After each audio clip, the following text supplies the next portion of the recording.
مولا علی کرم اللہ وجہہ الکریم قبرستان جاتے. حضرت سعید ابن مسیب ایک تابعی ہیں, حضرت علی کے ساتھ قبرستان گئے تھے. حضرت علی نے زور سے سلام کیا قبر والوں کو اور پھر پوچھا ہے قبروں والوں کیا حال ہے تمہارے. اور اس کے بعد پھر حضرت علی روتے کھڑے ہوئے, آنسو بہنے لگے. حضرت سعید ابن مسیب کہتے ہیں مولا علی سے کیا آپ قبروں والوں سے بات کر رہے ہیں, وہ آپ کی سن رہے ہیں یا آپ سے وہ کچھ جواب دے رہے ہیں؟ حضرت علی کرم اللہ وجہہ الکریم نے فرمایا ہاں اگر تم سنتے ان کی باتیں تو رو پڑتے. حضرت سعید پوچھتے ہیں کیا کہہ رہے ہیں قبروں والے؟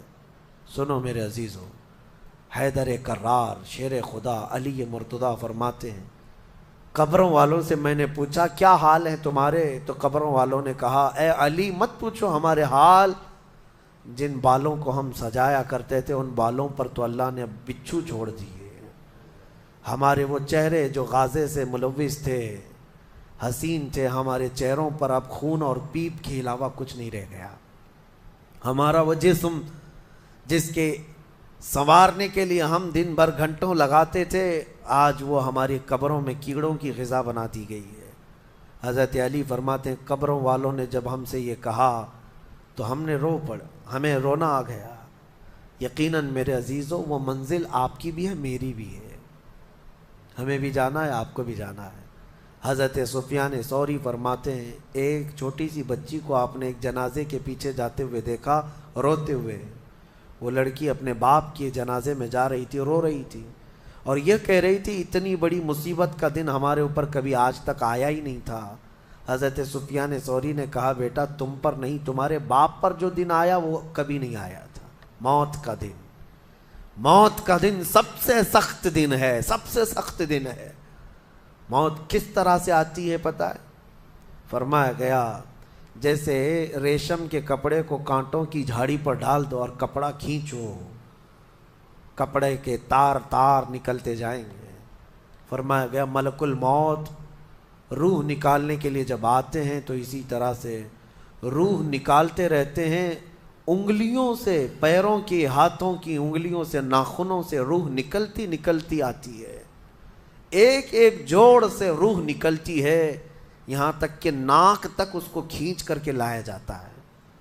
اور قرآن میں اللہ فرماتا ہے تم اگر دیکھو گے کہ روح کیسی نکالی جا رہی ہے, یضربون وجوہہم وادبارہم, فرشتے آتے ہیں پیٹھ پر پیچھے مارتے ہیں, زور زور سے مارتے ہیں اور پیشانیوں پر مارتے ہیں اور یہ کہتے ہیں اے نکل جا روح.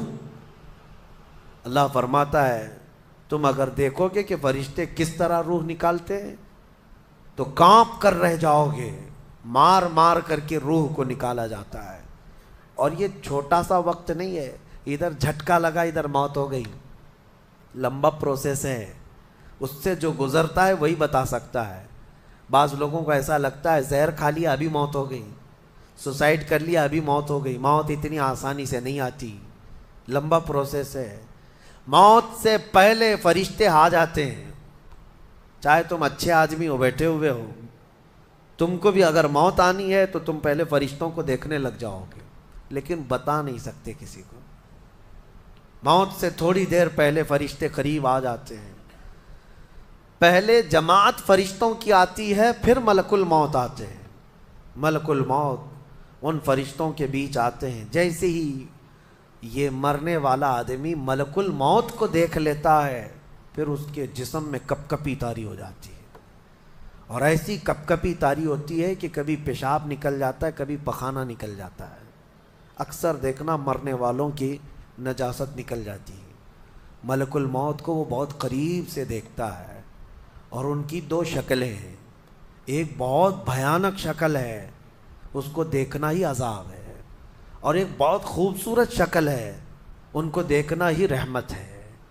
وہ نیک بندوں کی روح نکالنے کے لیے جب جاتے ہیں تو خوبصورت شکل میں جاتے ہیں, اور جب گنہگاروں کی روح نکالنے جاتے ہیں تو بھیانک شکل میں جاتے ہیں, اور ان کو دیکھتے ہی مرنے والے کا جسم پیلا پڑ جاتا ہے, پیشانی اکھڑ جاتی, آنکھیں پھٹی رہ جاتی, اور پھر خرخرا آنے لگ جاتا ہے, یعنی خر خر کی آواز تیز ہو جاتی ہے.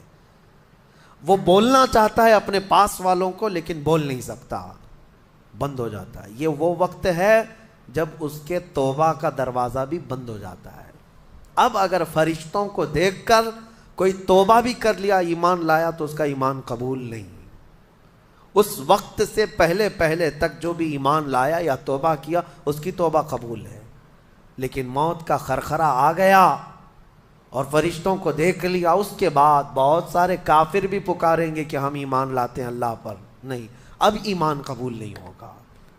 موت اتنی آسانی سے نہیں آتی، اس کا پروسیس ہے۔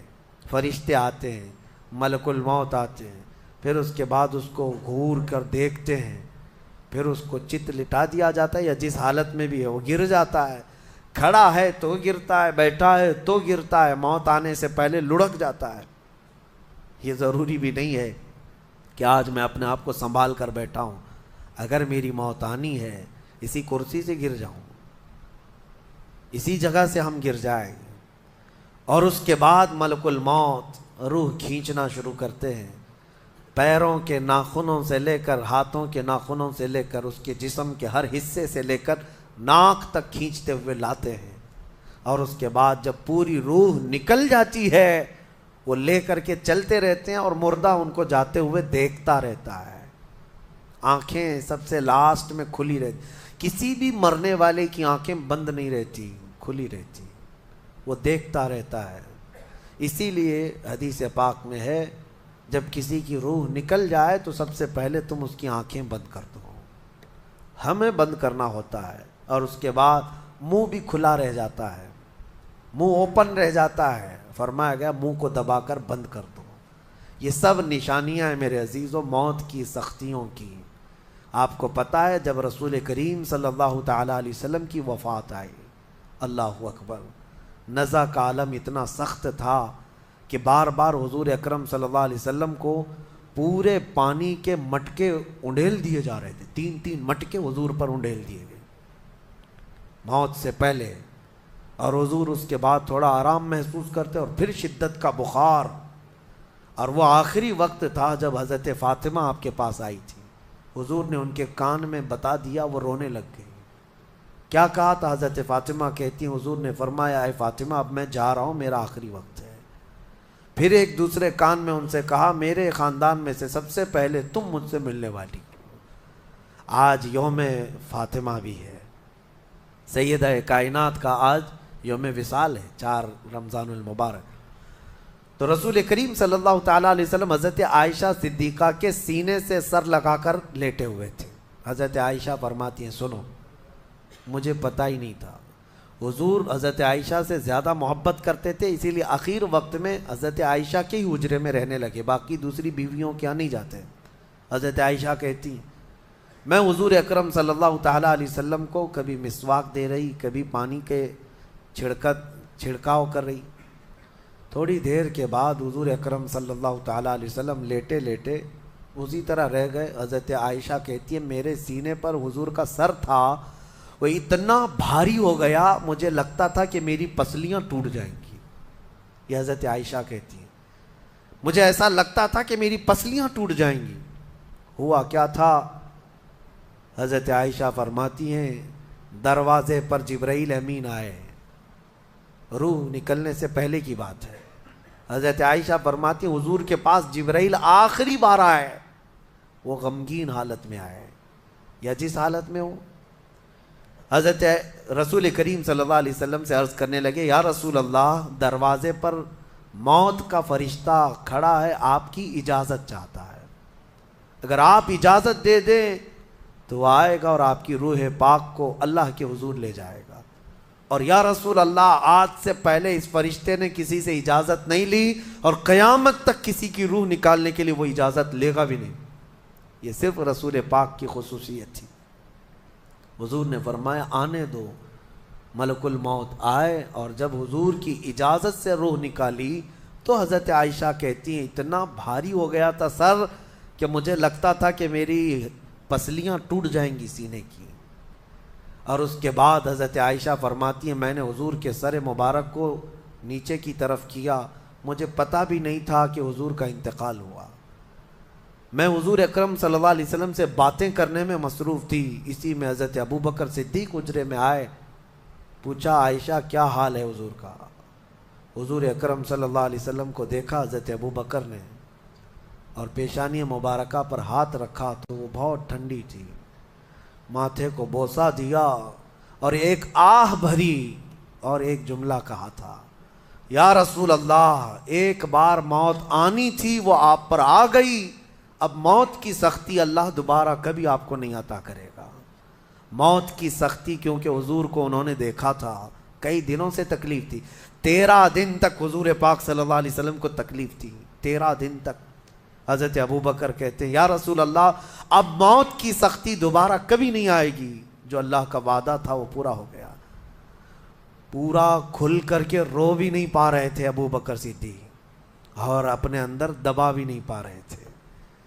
موت کی سختی انہوں نے دیکھا اور اس کے بعد کہا اے عائشہ کیا دیکھ رہی ہو، اللہ کے رسول ہم سے رخصت ہو چکے۔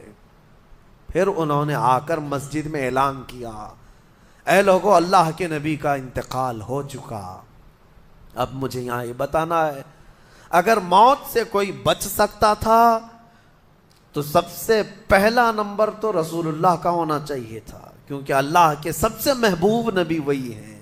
جب رسول پاک صلی اللہ تعالیٰ علیہ وسلم کو بھی موت آئی تو میاں ہمارا اور تمہارا شمار نہیں، چاہے 100 سال زندگی مل جائے لیکن مرنا ضروری ہے۔ بہرحال یہ باتیں بڑی طویل ہو جائیں گی، موت کا تذکرہ اس لیے بھی میں زیادہ کرتا ہوں کہ حدیث پاک میں ہے مومنوں کو یہ تذکرہ کرو تاکہ ان کو گناہوں سے نفرت پیدا ہو جائے اور آخرت کے سفر کی تیاری وہ شروع کریں۔ اللہ کریم ہم سب کو دنیاوی خرافات سے محفوظ فرمائے، دنیا کی لذتوں سے اور یہ فانی خرافات میں مبتلا ہو کر آخرت بھولنے سے اللہ ہماری حفاظت فرمائے۔ مولا کریم جب ہماری موت آنے کو ہو تو ہماری زبانوں پر کلمہ طیبہ جاری فرما دے۔ رب ذوالجلال موت سے پہلے تیرے حبیب پاک کے چہرے کی زیارت نصیب فرما۔